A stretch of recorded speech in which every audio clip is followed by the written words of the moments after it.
Assalamualaikum warahmatullahi wabarakatuh. Perkenalkan, nama saya Nurul Hikmah dari program studi budidaya perairan. Nah, di sini saya akan menjelaskan tentang bagaimana kegagalan panen selama ini yang banyak dialami oleh penyakit ikan nila yang disebabkan oleh serangan penyakit ikan nila. Nah, di mana hal ini tentunya sangat tidak diinginkan oleh para pembudidaya ikan nila. Ya, tentunya hal ini akan sangat membuat kerugian yang sangat besar untuk pembudidaya. Nah, kembali lagi seperti yang kita ketahui bahwa ikan nila adalah salah satu jenis ikan air tawar konsumsi yang dimana juga menjadi ikan pemeliharaan populer di Indonesia. Nah, mengapa dikatakan begitu populer di Indonesia? Karena ada banyak orang yang memutuskan untuk membudidaya ikan nila ini karena mempunyai beberapa keuntungan. Nah, seperti kita ketahui di mana dalam membudidayakan saja perlu mengetahui bahwa hal yang menyangkut kesehatan air kolam sampai dengan perawatan yang sangat baik untuk ikan nila secara tepat. Nah, inilah menjadi salah satu hal yang penting dalam memulai budidaya ikan nila dengan cara yang tepat. Nah, Trichodina sp ini merupakan jenis protozoa penyebab penyakit trichodinasis atau biasa disebut dengan penyakit gatal. Nah, Trichodina sp ini memiliki bentuk bundar seperti cawan atau topi yang berukuran 50 sampai dengan 100 mm.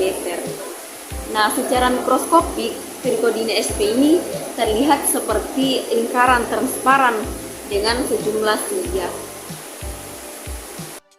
Trichodina sp dan Silohyta sp merupakan spesies yang sama, sebab bentuknya tidak berbeda. Namun ada juga peneliti yang memisahkannya menjadi dua genus dari keluarga Uruceloridae. Biasanya Trichodina sp menyerang pada bagian kulit, sirip, kepala, dan insang, sehingga menyebabkan iritasi. Nah, adapun gejala-gejala klinis ikan yang terserang Trichodina sp antara lain terdapat bintik-bintik putih terutama di bagian kepala dan punggung. Produksi muncus bertambah sehingga tubuh ikan tampak mencilap. Sering dijumpai terjadinya pendarahan dan warna tubuh kusam, memperlihatkan gejala flashing yang memantulkan cahaya, serta sering menggosok-gosokkan tubuh ke pinggiran dan dasar wadah atau benda keras di sekelilingnya. Ekologi patogen. Yang pertama, protozoa dari golongan Ciliata berbentuk bundar, simetris, dan terdapat di ekosistem air tawar, payau, dan laut. Yang kedua, Trichodina sp berukuran 45-78 mikrometer, Trichodinella 24-37 mikrometer, dan Tripartilla lebih dari 40 mikrometer. Yang ketiga, memiliki cincin dentikel berupa cakram yang berfungsi sebagai alat penempel. Yang keempat, inang parasit adalah semua benih ikan air tawar, payau, dan laut, menginfeksi organ kulit, sirip, dan insang ikan yang baru menetas hingga umur 1 bulan. Yang kelima, kelompok parasit ini umumnya lebih bersifat komensalis daripada parasitik sejati karena hanya memakan sel-sel kulit ikan yang mati atau hancur. Yang keenam, kematian ikan yang diakibatkannya bisa mencapai 50% dari total populasi, terutama akibat infeksi sekunder oleh bakteri dan atau cendawan. Gejala klinis biasanya ditandai dengan yang pertama itu warna tubuh pucat, nafsu makan menurun, kurus, gelisah, dan lamban. Yang kedua, menggosok-gosokkan badan pada benda di sekitarnya atau gatal.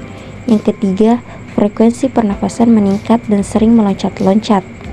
Yang keempat, mengakibatkan iritasi dan luka pada kulit ikan karena struktur alat penempel yang keras atau kitin.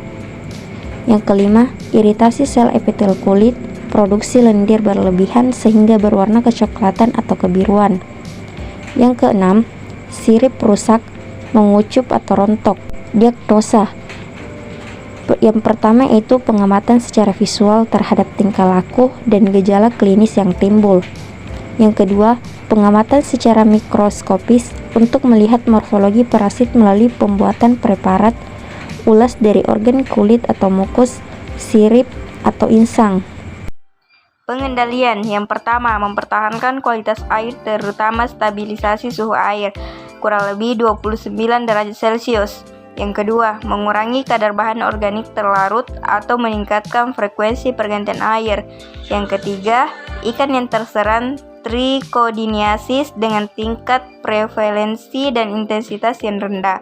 Pengobatan dapat dilakukan dengan perendaman beberapa jenis desinfektan, diantaranya yang pertama ada larutan garam dapur untuk ikan air tawar pada konsentrasi 500 sampai 10.000 ppm tergantung jenis dan umur ikan selama 24 jam. Yang kedua, air tawar selama 60 menit dilakukan pengulangan setiap hari. Yang ketiga, larutan kalium permangate atau PK pada dosis 4 ppm selama 12 jam. Yang keempat, larutan formalin pada dosis 200 ppm selama 30-60 menit dengan aerasi yang kuat atau pada dosis 25-50 ppm selama 24 jam atau lebih. Selanjutnya yaitu larutan akrivalin pada dosis 10-15 ppm selama 15 menit. Selanjutnya glacial acetic acid 0,5 mili selama 30 detik setiap 2 hari selama 3-4 kali. Selanjutnya yaitu copper sulfate 0,001 mg selama 24 jam atau lebih, diulang setiap 2 kali sehari. Yang terakhir yaitu hidrogen peroxide 3% 17,5 mili selama 10 menit, diulang setiap 2 hari.